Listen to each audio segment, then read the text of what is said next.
آج ہم ایک ایسی خاتون کے بارے میں پڑھنے جا رہے ہیں جن کے بارے میں نبی صلی اللہ علیہ وسلم نے فرمایا قوموا الی امی، چلو اٹھو میری ماں کے ہاں چلے۔ آپ جانتے ہیں رسول اللہ صلی اللہ علیہ وسلم کی والدہ کا نام آمنہ تھا، آپ کی رضائی ماں کا نام حلیمہ سعدیہ۔ وہ کون سی ماں تھی جس کی طرف جانے کے لیے آپ صلی اللہ علیہ وسلم نے اپنے صحابہ سے کہا؟ ایک ایسی خاتون جن کے بارے میں آپ صلی اللہ علیہ وسلم نے فرمایا اس موقع پر جب انہیں قبر میں اتارا گیا، دفن کیا گیا، جزاک اللہ من امن، اے میری ماں و ربیبتن، اور پرورش کرنے والی، اللہ تجھے جزائے خیر عطا فرمائے۔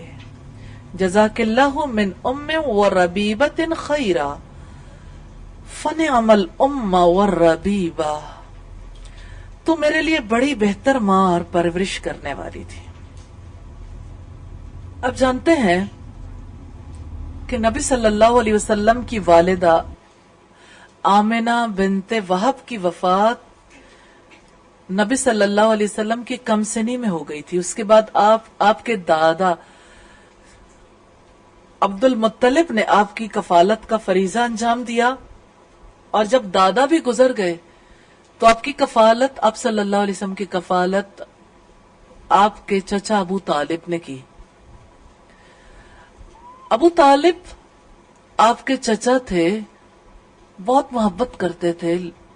آپ جانتے ہیں کہ چچا کے ساتھ جو رشتہ ہوتا ہے خون کا رشتہ، لیکن چچی کے ساتھ ایسا رشتہ نہیں ہوتا۔ ابو طالب کی بیوی سیدہ فاطمہ بنت اسد رضی اللہ تعالی عنہا آپ کی ماں کا درجہ حاصل کر گئیں۔ آپ سے محبت کی وجہ سے، آپ پر ایمان لانے کی وجہ سے، آپ کی پرورش کی وجہ سے، آپ کی خدمت کی وجہ سے۔ تو ان کے حالات کو ہم تھوڑی سی ڈیٹیل کے ساتھ دیکھیں گے۔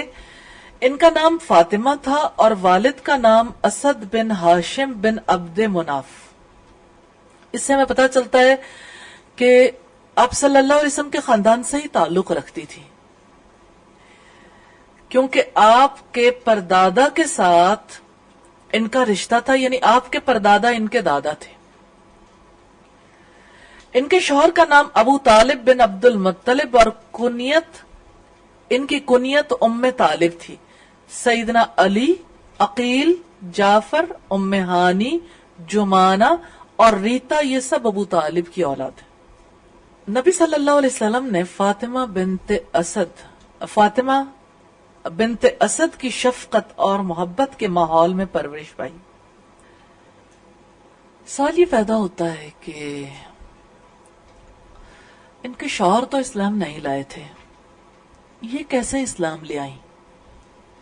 کیا چیز تھی ان کی زندگی میں جس نے ان کی سوچ کے رخ کو بدل ڈالا تھا؟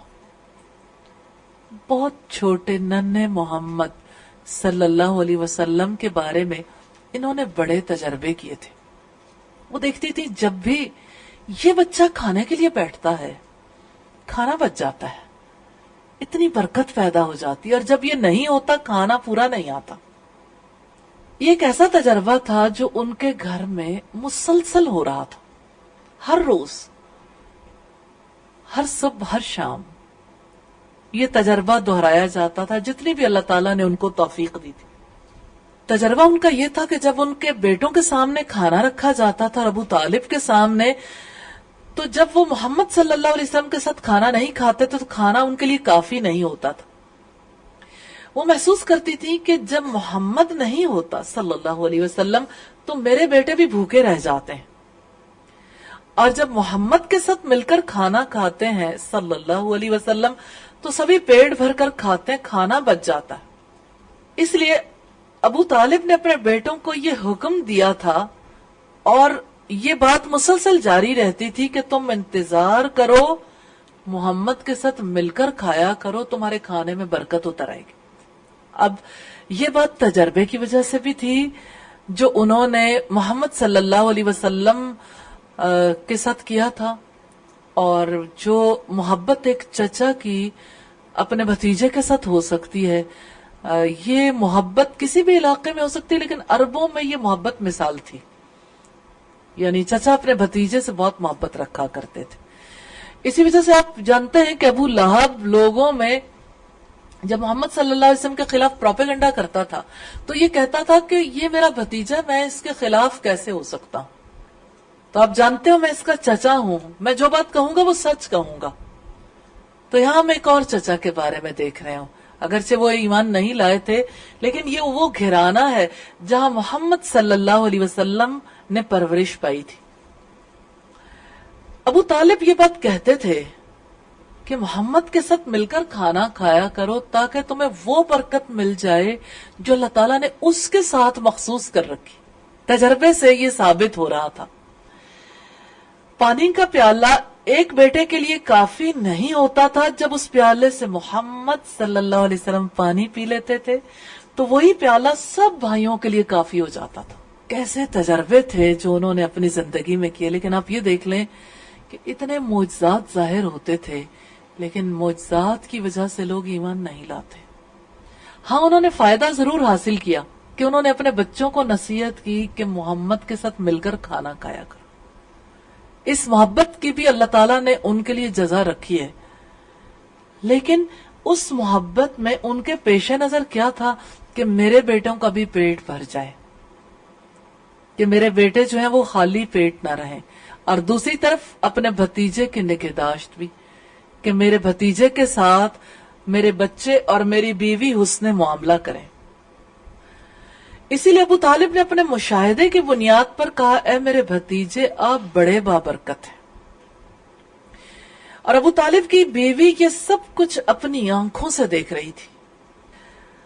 سب سے پہلے جس بات کا اس خاتون کو سیدہ فاطمہ بنت اسد کو یقین آیا وہ یہ تھا کہ آپ صلی اللہ علیہ وسلم بڑے بابرکت ہیں، صاحب شرف و فضل ہیں.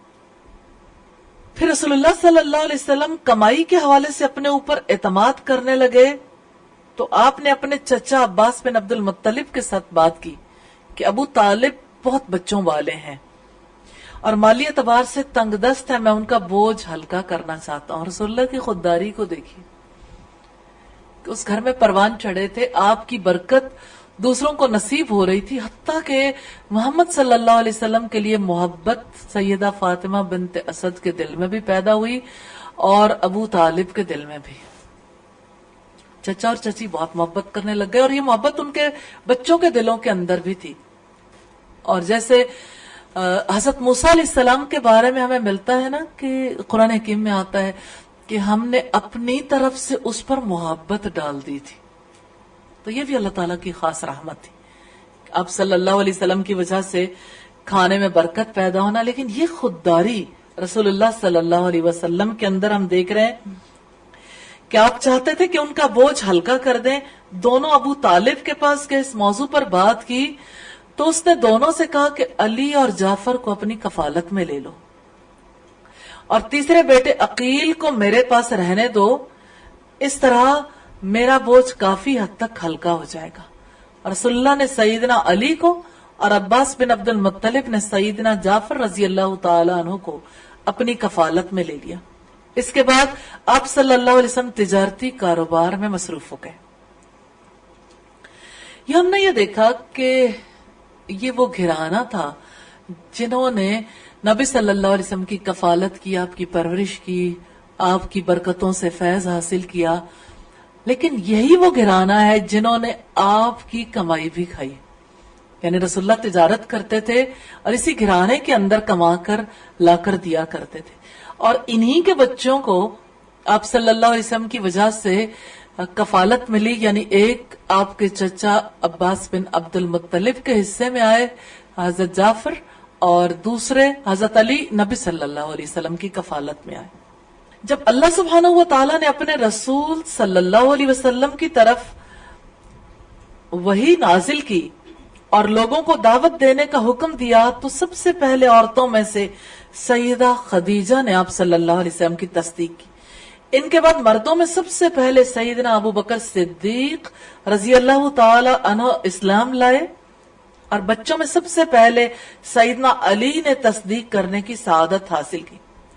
جب یہ حکم نازل ہوا وَأَنذِرْ عَشِيرَتَكَ الْأَقْرَبِينَ، اور اپنے قریبی رشتہ داروں کو ڈراؤ، تو جس نے حکم مانا سو مانا، جس نے انکار کیا سو کیا۔ ہاں، سیدنا علی رضی اللہ تعالیٰ عنہ کی والدہ اور ان کی اولاد نے اسلام قبول کرنے کا اعزاز حاصل کر لیا۔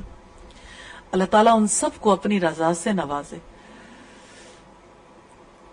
وہ کیسا گھرانہ تھا جہاں پر بچے بھی اسلام لے آئے ہیں، بیوی بھی اسلام لے آئی ہے، اور شوہر برا نہیں منا رہے، کیونکہ بھتیجے سے محبت ہے۔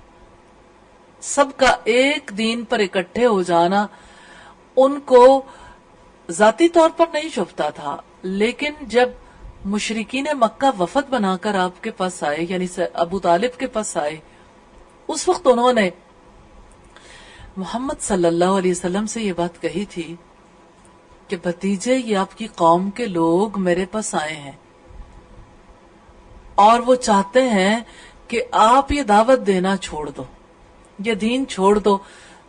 اس پر نبی صلی اللہ علیہ وسلم نے فرمایا، اے چچا، اگر وہ سورج میرے دائیں ہاتھ پر اور چاند میرے بائیں ہاتھ پر رکھ دیں تب بھی میں اس دین کو نہیں چھوڑوں گا حتیٰ کہ یہ دین غالب آ جائے، یعنی میں اپنی کوشش سدائی جاری رکھوں گا۔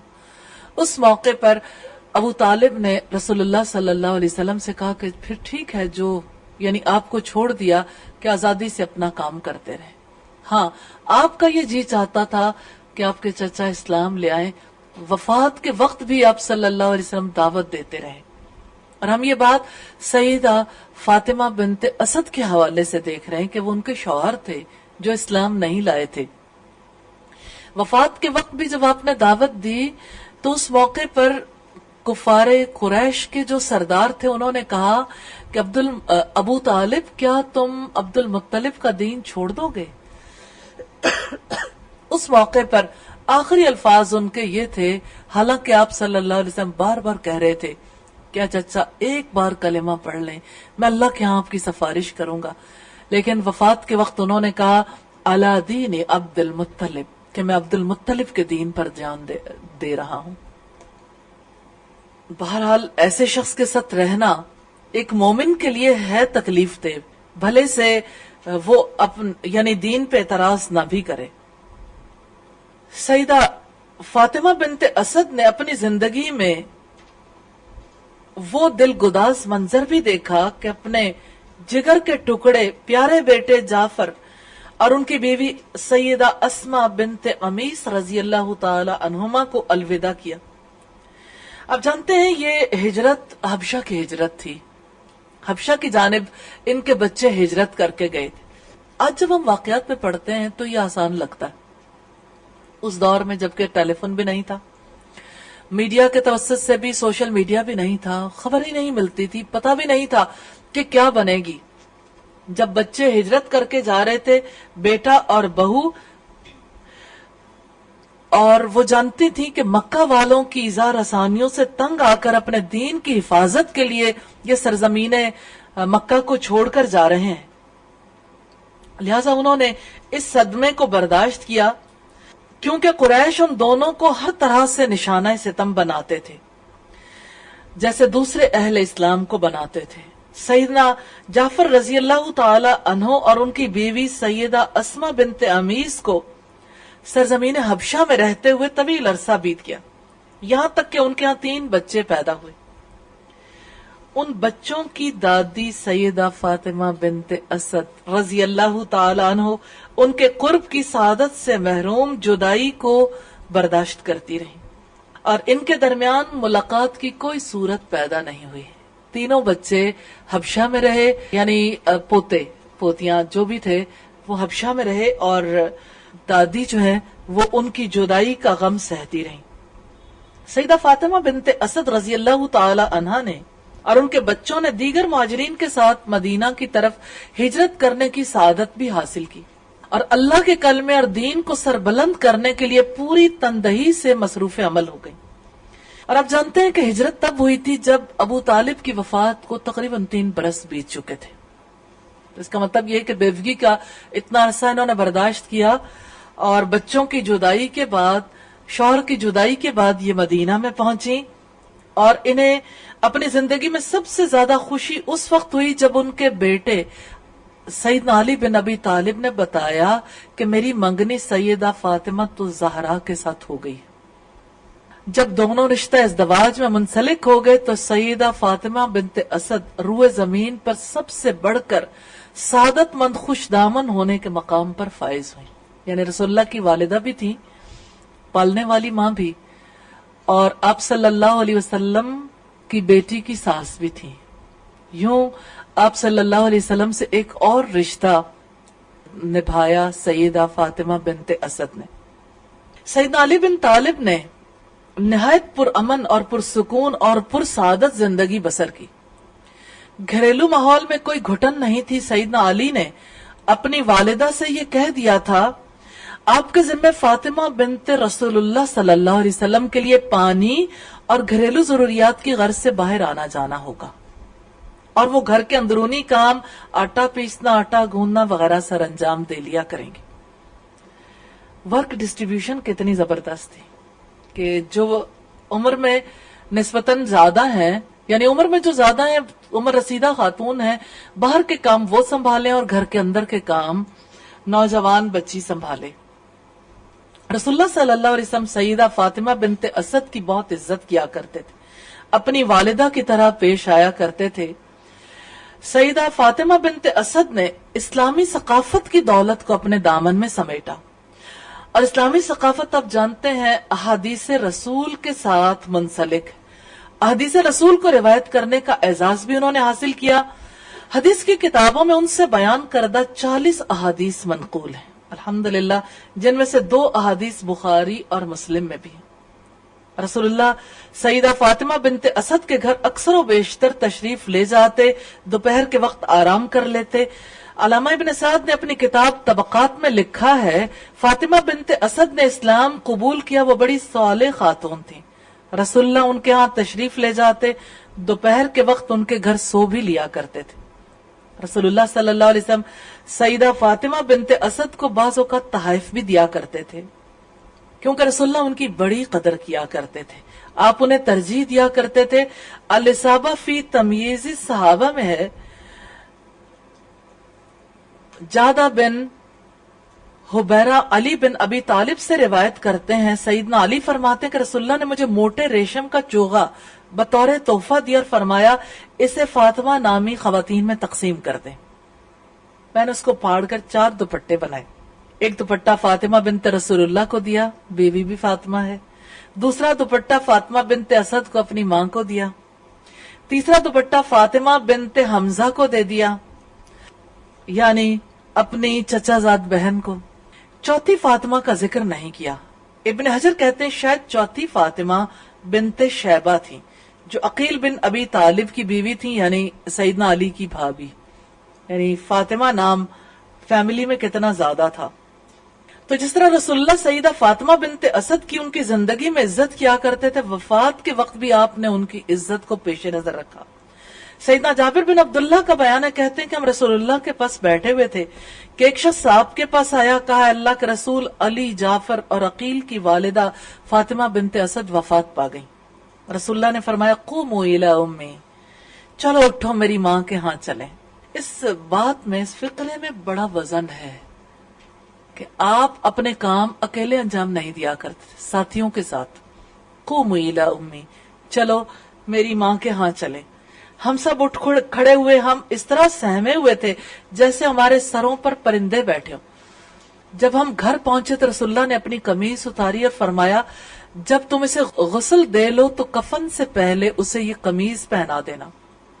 پھر جب ان کا جنازہ لے کر چلے تو رسول اللہ صلی اللہ علیہ وسلم کبھی میت کی چارپائی اٹھاتے، کبھی آگے بڑھتے، کبھی پیچھے ہٹتے، یہاں تک کہ ہم قبر پر پہنچ گئے. پہلے قبر میں خود اترے، رسول اللہ صلی اللہ علیہ وسلم پھر قبر سے باہر نکلے اور فرمایا اللہ کا نام لے کر اسے قبر میں اتار دو.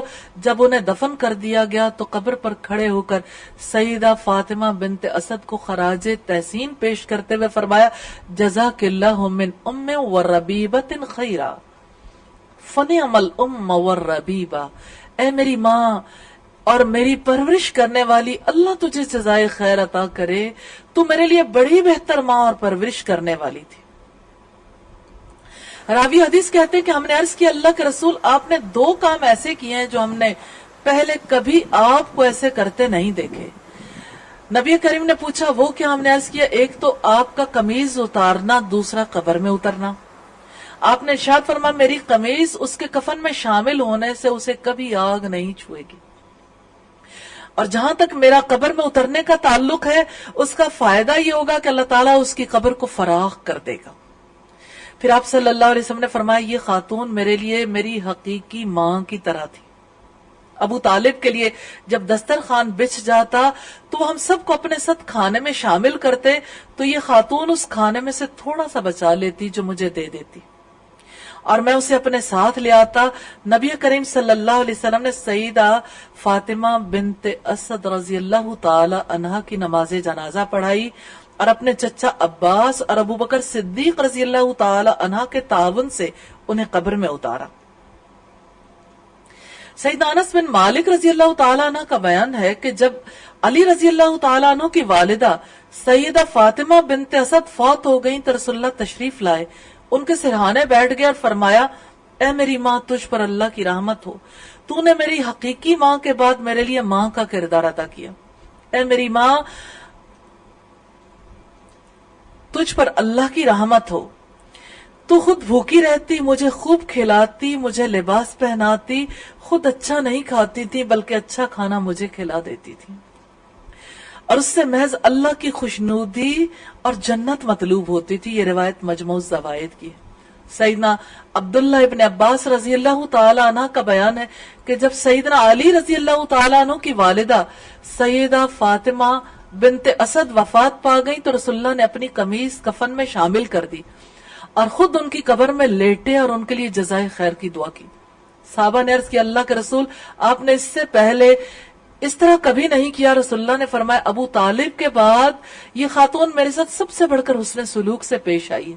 میں نے اس کو اپنی قمیض اس لیے پہنائی ہے تاکہ اسے جنت کے چوغے پہنائے جائیں، اور اس کی قبر میں اس لیے لیٹا ہوں تاکہ یہ قبر کے عذاب سے محفوظ رہے. یہ تھا رسول اللہ کا حسن سلوک اپنی دوسری والدہ سیدہ فاطمہ بنت اسد ہاشمیہ رضی اللہ تعالی عنہا کے ساتھ. اللہ تعالیٰ انہیں جزائے خیر عطا فرمائے. نبی صلی اللہ علیہ وسلم کی پرورش، نگہداشت، آپ کی محبت، آپ صلی اللہ علیہ وسلم کے تعلق کی بنا پر اللہ تعالیٰ انہیں ان کی ہجرت پر اجر عطا فرمائے اور اپنے بچوں کی ہجرت پر صبر کرنے پر انہیں اجر عطا فرمائے. اور اللہ تعالیٰ سے دعا ہے کہ وہ ان سے راضی ہو جائیں اور وہ اپنے رب سے راضی ہو جائیں. تو سیدہ فاطمہ بنت اسد رضی اللہ تعالیٰ عنہ کی زندگی سے آپ نے اپنے لیے کیا سبق سیکھا آپ شیئر کریں گے؟